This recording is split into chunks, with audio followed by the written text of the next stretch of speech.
اعوذ باللہ من الشیطان اللعین الرجیم بسم اللہ الرحمن الرحیم یا من ذکرہ شرف للذاکرین الحمد للہ رب العالمین والصلاة والسلام علی اشرف الانبیاء والمرسلین سید العرب والعجم جسمہ مقدس معطر مقدم نور الہدی مصباح الظلم شفیع الامم صاحب الجود والکرم مولانا ابی القاسم محمد حبیب علیہ الطیبین الطاہرین المعصومین المظلومین وشفیع المذنبین اما بعد فقد قال اللہ سبحانہ وتعالی فی القرآن الکریم بسم اللہ الرحمن الرحیم وما تشاءون الا ان یشاء اللہ صلوات پڑھیں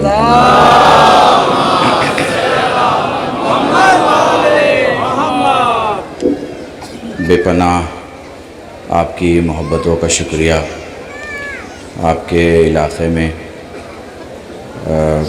پڑوس کی ہی ایک بستی دہیاور میں قریب پچھلے 20 سالوں سے آ رہا ہوں اور آپ کے یہاں پہلی بار مگر میں جو چہرے دیکھ رہا ہوں وہ سب میجورٹی ایسے چہرے ہیں جنہیں کہیں نہ کہیں کسی نہ کسی پروگرام میں دیکھا ہے اور میں کہہ سکتا ہوں کہ بہت سارے ایسے چہرے بھی ہیں جو 100 کلومیٹر کے علاقے میں پروگرام ہوتا ہے تو میں دیکھتا ہوں. شکریہ یہاں کے اس پروگرام کے جو جوان پروگرام کرتے ہیں، جو بزرگ اور جو لوگ دامِ درمِ سخن قدم اس پروگرام میں حصہ لیتے ہیں. یقین جانیے حسین کسی کا ادھار نہیں رکھتے. آج 1 روپے سے، 1 قدم سے، 1 لفظ سے اور ایک ماتم کے ایک ہاتھ سے اگر حسین کے مشن کو آگے بڑھائیں گے تو مولا آپ کو یہاں بھی سربلند کریں گے اور آخرت میں بھی سربلند کریں گے. میں دیکھ رہا ہوں عباد بھائی شکریہ. واقعاً جو محبتیں عوام کے درمیان میں دیکھ رہا ہوں. امداد صاحب میں آپ کو بھی دیکھ رہا ہوں.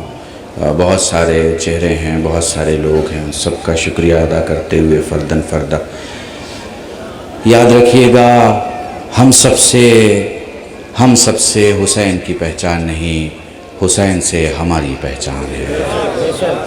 ایک ایک لفظ کو محسوس کرتے رہنا، سمجھتے رہنا کم لفظ ہوتا ہے. علماء کرام بیٹھے ہیں، خطبہ بیٹھے ہیں، محسوس کر پائیں گے.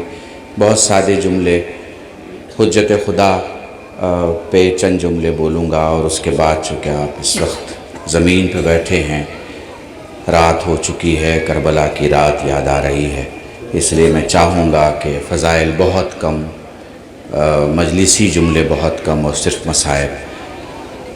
اگر آپ کے پاس پیچھے بیٹھنے کی جگہ ہے تو بیٹھ جائیے گا، چونکہ یہاں کھڑے رہنے سے زیادہ بیٹھنے کا ثواب ہے. میرے لیے مت بیٹھیے گا، کسی ذاکر کے لیے مت بیٹھیے گا. یہ ایک ادب ہے، جب نوحہ خان نوحہ پڑھ رہا ہو تو آپ بیٹھیے مت، اور جب ذاکر مجلس پڑھ رہا ہو تو آپ کھڑے مت ہوئیے. یہ مجلس ہے، ایک تہذیب سکھاتی ہے. تہذیب ایسی سکھاتی ہے کہ جو طریقہ دنیا میں بتا دے گی وہ طریقہ آخرت تک چلے گا. ہمارے یہاں حالات بدلتے ہیں، ہادی نہیں بدلتا. پتہ نہیں محسوس کر پاؤ گے. ہمارے یہاں حالات بدلتے ہیں، ہادی نہیں بدلتا. مشکلیں بدلتی ہیں، مولا نہیں بدلتا. تاریخیں پوری اٹھا کر دیکھ لیجئے. اگر آپ کو میری پچھلی تقریریں ذہن میں ہوں تو میں عام عوام سے بھی گفتگو کرتا ہوں. آپ جانتے ہیں آج کل کچھ بھی پرسنل نہیں رہا. لوگوں کا یوٹیوب چینل کھلا ہوا ہے، لوگوں کا موبائل اینڈ ریکارڈنگ کھلا ہوا ہے. لوگ آپ کو دوسرے مذہب کے بھی دیکھتے ہیں، دوسرے مذہب کے بھی سنتے ہیں. بہت سی ایسی باتیں ہیں جنہیں آپ سمجھتے ہیں وہ نہیں سمجھتے، لیکن تھوڑی سی ویاکھیا ہو جائے وہ سمجھ جائیں، اس لیے عام لفظوں میں آدمی بولتا ہے. ہم شیعہ سمودائے کے ماننے والے ہیں. 1400 سال ہمارے لوگوں کے پروجوں کے کاموں کو چھینا گیا. ان کے ہاتھوں سے جاب، ان کے ہاتھوں سے شہریہ، ان کے ہاتھوں سے وظیفہ، ان کے ہاتھوں سے ان کے نیشنل سرٹیفکیٹس، ان کے ہاتھوں سے کام، ان کے ہاتھوں سے گاؤں، ان کے ہاتھوں سے شہر، ان کے ہاتھوں سے اسٹیٹ، ان کے ہاتھوں سے زبان، سب چھین لیا گیا۔ لیکن تاریخ گواہ ہے، مختار سے لے کے آج تک ہماری ماؤں نے ہمیں یہی سکھایا، کل بھی علی امام تھا، آج بھی علی امام ہے۔ کوئی چیز ہمارے یہاں بدلتی نہیں، اور جو چیزیں بدل جائیں وہ ہمارے یہاں ہوتی نہیں ہیں۔ شیعہ کے 5 سال کے بچے کو اٹھا کے پوچھو امام کتنے ہیں تو وہ کہے گا 12 ہیں۔ معصوم کتنے ہیں تو وہ کہے گا 14 ہیں۔ کربلا کے شہید کتنے ہیں تو وہ کہے گا 72 ہیں۔ لوگوں کے یہاں نیتا بدلتے ہیں، رہبر بدلتے ہیں، کرسیاں بدلتی ہیں۔ ہمارے یہاں اس لیے نہیں بدلتا کہ لوگوں کے رہبر لوگوں کے ووٹ سے آتے ہیں، ہمارا رہبر غدیر کے منبر سے آتا ہے۔ کچھ بدلنے، سلامت رہے۔ دیکھیں، آپ جس امام کے ماننے والے ہیں، جس رہبر کے ماننے والے ہیں، دنیا کے بڑے لوگ ہیں وہ، اور ان کے صدقے میں دنیا بنی ہے۔ آپ کو بہت عجیب لگے گا، دھارمک نعرے ایک دوسرے کے یہاں نہیں لگائے جاتے۔ مثلاً اگر کوئی ہندو کہے کہ ہر ہر مہادیو تو آپ چپ ہو جائیں گے، آپ کہیں گے نعرہ تکبیر تو وہ چپ ہو جائے گا۔ مثلاً کوئی خلافت کا نعرہ لگا لے، آپ چپ ہو جائیں گے۔ مثلاً آپ مولا کا نعرہ لگائیے گا، وہ چپ ہو جائے گا۔ لیکن ایک نعرہ ہے جسے سب لگاتے ہیں، چونکہ اس کے لیے انسانیت کی شرط ہے، اس کے لیے آدمیت کی شرط ہے۔ اور وہ کون سا نعرہ ہے؟ میں ایک جملہ کہا کرتا ہوں، ایک باپ ہے، ایک بیٹا ہے۔ باپ کا نام علی ابن ابی طالب ہے، بیٹے کا نام حسین ابن علی ہے۔ باپ کا بھی نعرہ لگایا جاتا ہے، بیٹے کا بھی نعرہ لگایا جاتا ہے۔ باپ کا نعرہ اردو میں لگایا جاتا ہے، بیٹے کا نعرہ عربی میں لگایا جاتا ہے۔ بس ایک فرق ہے، باپ کا نعرہ لگاؤ، پوری توجہ چاہتا ہوں، باپ کا نعرہ لگاؤ تو قومیں گھبراتی ہیں، بیٹے کا نعرہ لگاؤ تو حکومتیں پریشان ہو جاتی ہیں۔ سلامت رہیں۔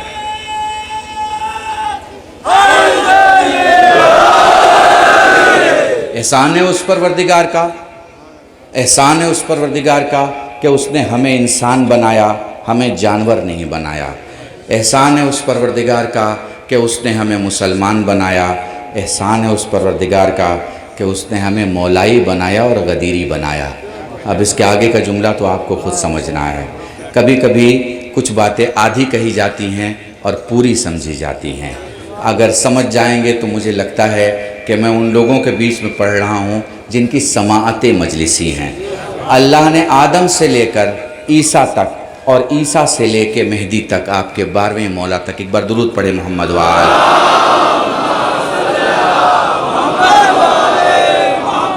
سب کو سلامت رہے۔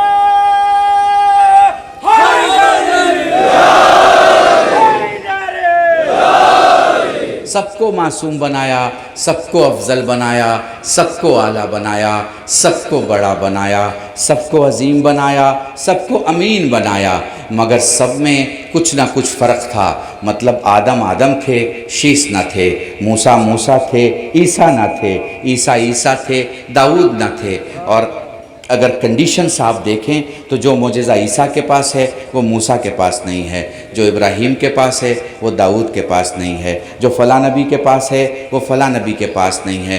زمانہ الگ ہے، ہو سکتا ہے علاقہ الگ ہے، ہو سکتا ہے خانوادے الگ ہیں، کچھ ایک نہیں ہے، سب کچھ الگ الگ ہے۔ اس معجزے میں بھی خاص بات یہ ہے کہ اس معجزے کے لیے وہ نبی عمل کرے گا تو معجزہ ہوگا، عمل نہیں کرے گا تو معجزہ نہیں ہوگا۔ مثلا عیسیٰ کا معجزہ یہ ہے کہ وہ مردہ زندہ کرتے ہیں، ٹھیک ہے نا؟ تو مردہ زندہ کرنے کے لیے ایک تو مردہ ہونا چاہیے، دوسرے عیسیٰ عمل کریں، یعنی 2 رکعت نماز پڑھیں، دعا کریں، ہاتھ اٹھائیں، مردے کو چھوئیں، وہ زندہ ہو۔ یہ ایک پروسیس ہے، آپ سمجھ رہے ہیں نا؟ 10ویں کرنے کے لیے آپ 8ویں پاس کریں، 9ویں پاس کریں، پھر 10ویں پاس کریں۔ ایسے ہی پروسیس میں معجزہ ہوگا، بنا پروسیس کے کبھی معجزہ نہیں ہوگا۔ اگر عیسیٰ مردے کو زندہ کر رہے ہیں تو مردہ بھی ضروری، عیسیٰ کا عمل کرنا بھی ضروری۔ بات سمجھ میں آ رہی ہے نا؟ مردے کا ہونا ضروری، بس اس پہ غور کر لیجئے گا تو میں سمجھوں گا میں نے تقریر کر لیا آپ کے درمیان۔ یعنی جس کے ساتھ معجزہ ہے اس میں وہ نبی بھی ضروری، اس کا عمل بھی ضروری اور مردہ بھی ضروری۔ اسی طرح سے موسیٰ کو دیکھ لیجئے، نیل بھی ضروری، عصا بھی ضروری، موسیٰ بھی ضروری، سمجھ رہے ہیں؟ ایسے بڑھتے چلے جائیے تو ہر نبی کے لیے آپ کو یہی ملے گا۔ لیکن میں آپ کو خاص لوگوں کی بارگاہ میں لے کے آتا ہوں۔ بادشاہ نے میرے معصوم مولا کو بلایا ہے اور مذاق اڑوانے کے لیے کچھ لوگوں کو پہلے ہی بٹھایا ہے، بہت دور سے کوئی جادوگر بلوایا ہے۔ وہ چاہتا ہے کہ محمد بیٹے کی ہنسی اڑوا دے۔ پتہ نہیں میں آپ کو سمجھا پا رہا ہوں کہ نہیں سمجھا پا رہا۔ اور میں نے یہ دیکھا کہ حجت خدا نے دیوار پہ ٹنگی ہوئی، قالین پہ بنی ہوئی شیر کی تصویر سے کہا، تو دیکھ رہا ہے اور حجت خدا کا مذاق اڑایا جا رہا ہے۔ غور کرنا، ہر نبی کو معجزہ دکھانے کے لیے خود عمل کرنا پڑتا ہے، یعنی مردہ ہوگا تب معجزہ ہوگا۔ یہاں شیر نہیں ہے، شیر کی تصویر ہے۔ اللہ اکبر! یہاں شیر نہیں ہے، شیر کی تصویر ہے۔ پوچھے ان علماء سے کہ کیا کہیں پڑھا ہے کہ اس کی روح خلق ہو چکی تھی؟ پوچھے ان علماء سے کیا کہیں پڑھا ہے کہ اس شیر کی روح پہلے سے خلق ہو چکی تھی؟ تو سمجھ میں آ رہا ہے نا، اہل بیت کے بارگاہ میں جو ہو وہ نہیں ملتا، جو مقدر میں نہ ہو وہ بھی مل جایا کرتا ہے۔ درود پڑھیں محمد وآل۔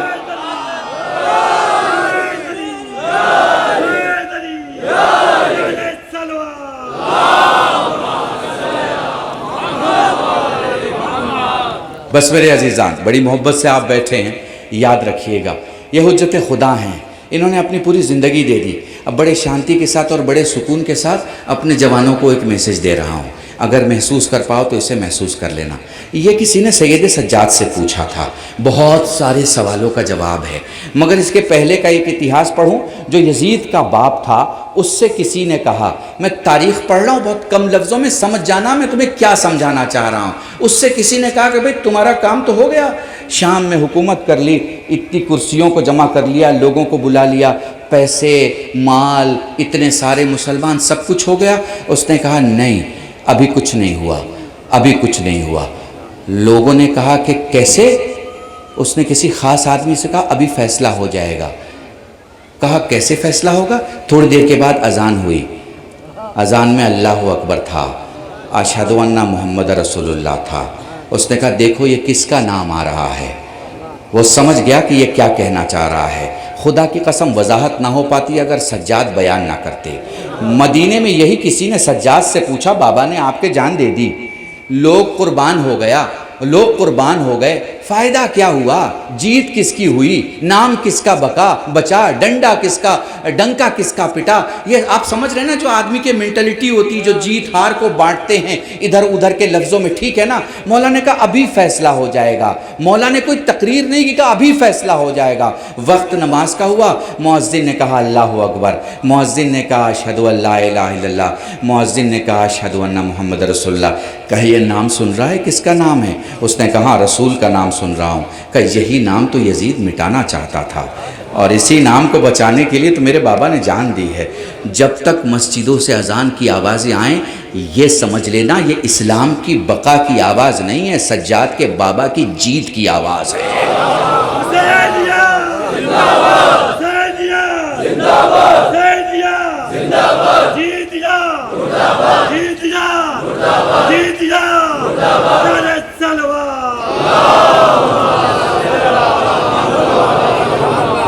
یہ جو اسلام لوگ جانتے ہیں، الحمدللہ ہمارے ہندوستان کے مسلمان تو ٹھیک ٹھاک ہیں، بچے ہوئے ہیں، عربستان کی ہوا نہیں لگی ہے ان کو، تعزیہ اٹھاتے ہیں۔ 7,50,000 گاؤں ہیں اس پورے ملک میں، 4,80,000 گاؤں میں تعزیہ اٹھتی ہے۔ آپ یہ غلط فہمی مت رہیے گا کہ شیعہ تعزیہ اٹھاتے نہیں، اس ملک میں ہندو بھی تعزیہ اٹھاتا ہے، اس ملک میں برہمن بھی تعزیہ اٹھاتا ہے، اس ملک میں راجپوت بھی تعزیہ اٹھاتا ہے، اس ملک میں دلت بھی تعزیہ اٹھاتا ہے، کھٹیک بھی تعزیہ اٹھاتا ہے، تانتی بھی، بنت بھی، الگ الگ زبان، الگ الگ کلچر۔ آپ چنئی چلے جائیے، مدراس چلے جائیے، لوگوں کے گھروں میں امام باڑے ہیں۔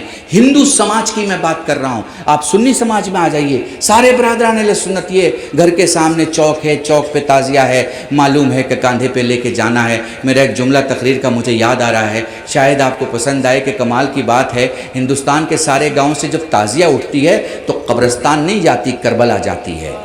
کمال ہے، آپ غور کیجئے گا، ہندوستان کے سارے گاؤں میں جب تعزیہ اٹھتی ہے، قبرستان نہیں جاتی ہے، کربلا جاتی ہے، ہر گاؤں میں کربلا جاتی ہے۔ ان سے پوچھو بھائی کہاں جا رہے ہو تو کہیں گے تعزیہ دفن کرنے، تو اگر دفن کرنا ہے تو قبرستان جاؤ، کربلا کیوں جا رہے ہو؟ پلٹ کے کہیں گے مولانا جو جی کے مر جائے وہ قبرستان جاتا ہے، جو مر کے زندہ ہو جائے وہ کربلا جاتا ہے۔ سلامت رہیں، سلامت رہیں۔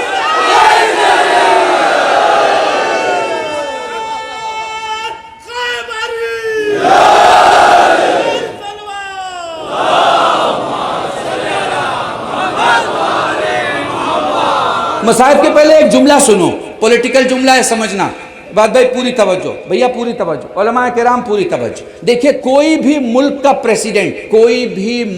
پریسیڈنٹ کسی چھمتا کے تحت کسی دوسرے دیش کو بلوا سکتا ہے۔ سمجھ میں آ رہی ہے آپ کو بات؟ دیکھیے سرکار کو جو ہے وہ بنگلہ دیشی سے آنے والے جو لوگ ہیں ان کے آنے کی بہت پرابلم رہتی ہے۔ کیوں پرابلم رہتی ہے؟ چونکہ ان کو یہ لگتا ہے کہ جب باہر سے کوئی ہمارے دیش میں آئے گا تو پھر اس کی جو اکنومی ہے، اس کی جو ترقی ہے وہ رک جائے گی، کہیں نہ کہیں وہ دوسرے کے پاس چل جائے گی۔ جیسے اس کے پاس 3 جاب ہے، باہر سے کوئی آ گیا تو 2 جاب وہ لے کے چلا جائے گا، پھر 1 جاب اس کے پاس رہ جائے گی۔ سمجھ رہے ہیں؟ یہ گنت ہوتی ہے۔ تو دنیا کے بڑے بڑے پرائم منسٹر سرحد اور بارڈر پہ دھیان رکھتے ہیں کہ زیادہ لوگ نہ آ جائیں، اور آئیں تو پیسے والے آئیں، غریب نہ آئیں، اور جائیں تو پیسے دے کے جائیں، کچھ لے کے نہ جائیں۔ اکیلا بادشاہ حسین جو 40ویں میں ہر بارڈر کو اٹھا دیتا ہے، اکیلا بادشاہ حسین جو اپنے علاقے کے ہر بارڈر کو اٹھا دیتا ہے، جس کو جہاں سے آنا ہے چلا آئے، اور جو آ رہا ہے وہ بھوکا آئے گا مگر کھا کے جائے گا، اور آئے گا تو ایک دن کا لباس نہیں، قبر سے آخرت تک کا لباس لے کے جائے گا۔ زندہ باد، زندہ باد، زندہ باد۔ سلامت رہے۔ لبیک یا حسین، لبیک یا حسین، لبیک یا حسین، لبیک یا حسین، لبیک یا حسین، لبیک یا حسین۔ بس میرے عزیزان، لبیک ابن زہرا، لبیک ابن زہرا، لبیک ابن زہرا۔ بس میرے عزیزان، اللہم صلی علی محمد وآلہ۔ بس میرے عزیزان، میں ابھی چند دن پہلے ایران تھا، ایران کے کچھ آفیشیلز مجھ سے بات کر رہے تھے، انہوں نے بتایا 60 لاکھ ایرانی اس سال امام کے 40ویں میں جائیں گے۔ 60 لاکھ، آپ انداز لگائیے، اور یہ صرف ایران سے ڈائریکٹ جانے والے لوگ ہیں، ڈائریکٹ جانے والے لوگ۔ کتنا مجمع ہوگا اس کا کوئی آنکڑا نہیں ہے، کوئی بتا نہیں سکتا۔ آپ انداز لگائیے کیا کنڈیشن ہوگی۔ اور آپ کو ایک اور بات بتاؤں، ہر دیش کی سیکیورٹی کا انداز یہ ہوتا ہے کہ اس کی سیٹلائٹ اسے دیکھتی رہتی ہے، کچھ دریا کی طرف دیکھتے ہیں، کچھ بارڈرز کی طرف دیکھتے ہیں تاکہ کوئی دشمنوں کی طرف سے نہ آ جائے۔ آپ کو عجیب لگے گا کہ ایران کی حفاظت کی سیٹلائٹ آخری دنوں میں صرف کربلا معلی اور نجف کی طرف رہتی ہے، چونکہ اسے معلوم ہے جو اصل میں حفاظت کرنے والے ہیں ان کے چاہنے والوں کی ہمیں حفاظت کرنا ہے۔ سمجھ رہے ہیں آپ؟ محسوس کر پا رہے ہیں؟ یہ حسین کی بادشاہت ہے جہاں سب آتے ہیں، کھا کے جاتے ہیں، کفن لے کے جاتے ہیں، یہ سمجھ کے جاتے ہیں کہ ایک دوسرے کی مدد کرو۔ کسی نے مجھے بتایا کہ میں نے ایک بچی کو دیکھا کہ وہ ٹیشو پیپر لے کے دوڑ رہی ہے۔ میں نے پوچھا بیٹے یہ ٹیشو لے کے تم دوڑ رہی ہو؟ کہا میرے پاس یہی تھا۔ جتنے بھر کی مدد آپ سے، آپ کی گاؤں کی زبان میں بات کروں، جتنے بھر کی مدد زوار اور عزادار کی لوگ کر سکتے ہیں وہ کرتے ہیں۔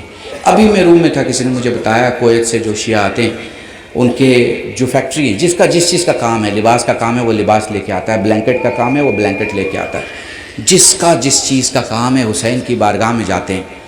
مگر کیا کوئی احساس کر سکتا ہے کہ حسین کی 4 سال کی سکینہ کتنی تھکی ہوگی؟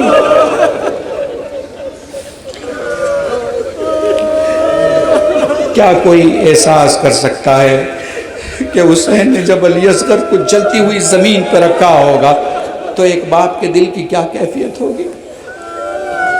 کیا کوئی احساس کر سکتا ہے کہ 70 قدم کے فاصلے پر جب ایک بہن اپنے بھائی کا گلا کٹتا ہوا دیکھ رہی ہوگی تو کیا حال ہوگا؟ جزاکم اللہ، میں آرام سے پڑھوں گا جیسے میں مصائب پڑھتا ہوں تاکہ محسوس کر سکو۔ مصائب روایتوں کے سننے کا نام نہیں ہے۔ کٹ گھر کمال کے اس علاقے سے، اس زمین سے، جہاں تم زمین پہ بیٹھے ہو نا، زمین پہ بیٹھے ہو نا، مگر تمہارے اور زمین کے درمیان میں دیکھ رہا ہوں فرش بچھا ہوا ہے۔ شام غریبہ میں کوئی فرش نہیں تھا۔ کسی نے سجاد سے مدینے میں یہی تو سوال کیا تھا، میرے مولا آپ سب شام غریبہ میں کس حال میں تھے؟ سجاد کے ہاتھ میں تسبیح تھی، دھاگا توڑ دیا۔ دھاگے کے ٹوٹتے ہی تسبیح کے دانے زمین پہ بکھر گئے۔ سجاد نے بکھرے ہوئے دانوں کو دیکھ کے کہا، محل بیت شام غریبہ میں یوں ہی بکھرے پڑے تھے۔ جزاکم اللہ، خدا تمہیں کوئی غم نہ دے سوائے غم سید الشہداء کے۔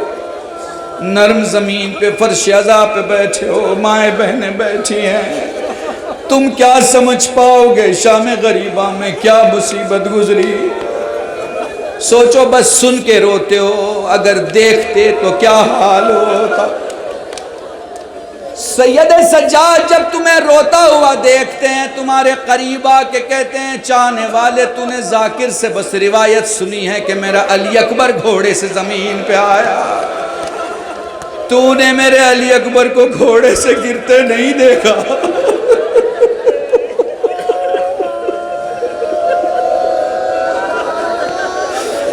جزاکم اللہ، تمہاری صدائے گریہ بلند ہو گئی۔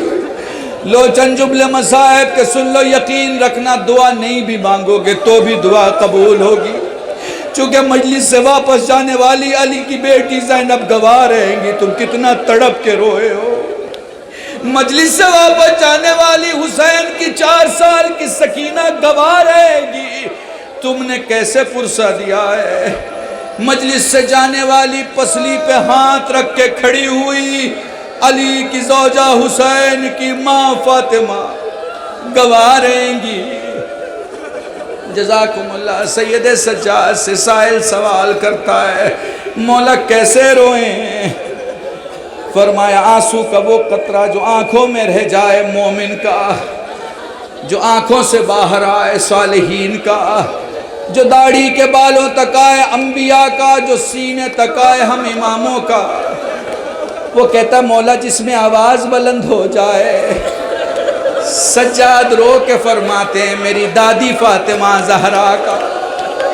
اس لیے جب بھی رویا کرو بآواز بلند رویا کرو، یہ نہ دیکھا کرو تمہیں کون دیکھ رہا ہے۔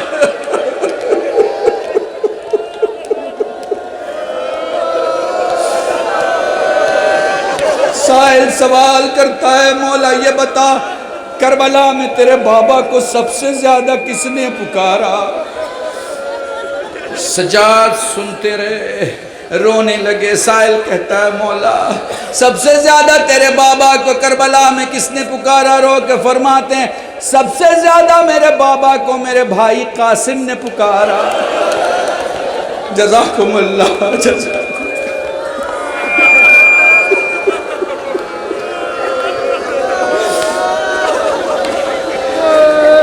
فرمانے لگے، چاہنے والے سن کربلا کا اکلوتا شہید قاسم جس کے پاؤں رکاب میں پھنس گئے تھے۔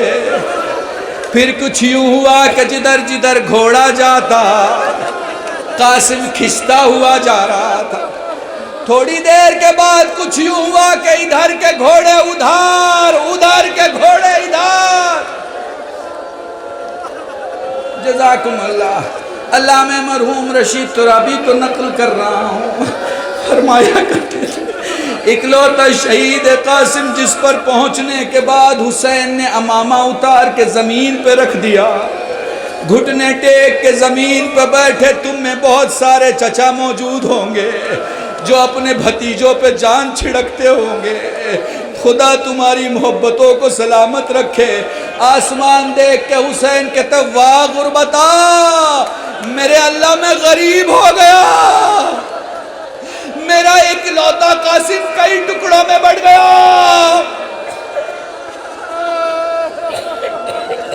جزاکم اللہ، جزاکم اللہ۔ چند شہید ہیں علماء اور خطبہ کو یہ جملہ ہدیہ کر رہا ہوں، چند شہید ہے نہیں تمہیں میں ایسے سمجھاؤں، دیکھو جب ہاتھ میں چوٹ ایک بار رہتی ہے بدن نہیں سوجتا، 2 بار ہو پھر بھی نہیں سوجے گا، جب مار قوت سے بڑھ جاتی ہے، جب چوٹ جسم کی طاقت سے بڑھ جاتی ہے تو پھر بدن سوجنے لگتا ہے، بدن پھولنے لگتا ہے۔ اب میں تمہیں جس مصائب کی طرف لے کے جا رہا ہوں اس میں میرے جملوں کو مت سننا، بس سوچنا کہ قلب رشید کیا سمجھانا چاہ رہے ہیں۔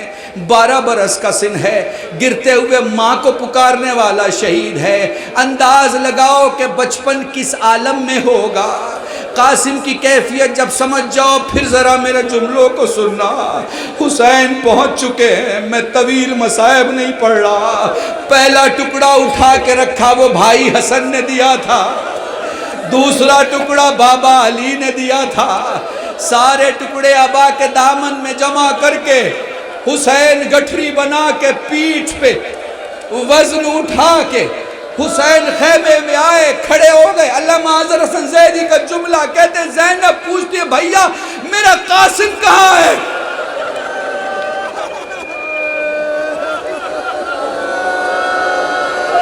جزاکم اللہ، جزاکم اللہ، جزاکم اللہ۔ خدا تمہیں کوئی غم نہ دے سوائے غم سید الشہداء کے۔ لو گٹھری زینب کے حوالے کی، لو قاسم کے لاشے کو سجا دیا گیا۔ مجھے نہیں پتا حسن کی بیوہ مادر قاسم نے اپنے بچے کو کیسے دیکھا ہوگا، لیکن مجھے ایک جملہ ملتا ہے، حسین نے اپنے بھتیجے کو دیکھا، چہرہ سوجا ہوا تھا، آنکھیں بندی، فرماتی لال میں تیرا چچا ہوں، لال تو حسن کا بیٹا ہے، مگر لال تو جانتا ہے تیرا چچا تجھے بہت چاہتا ہے، بیٹے آنکھیں تو کھول، ہائے قاسم، ہائے کربلا۔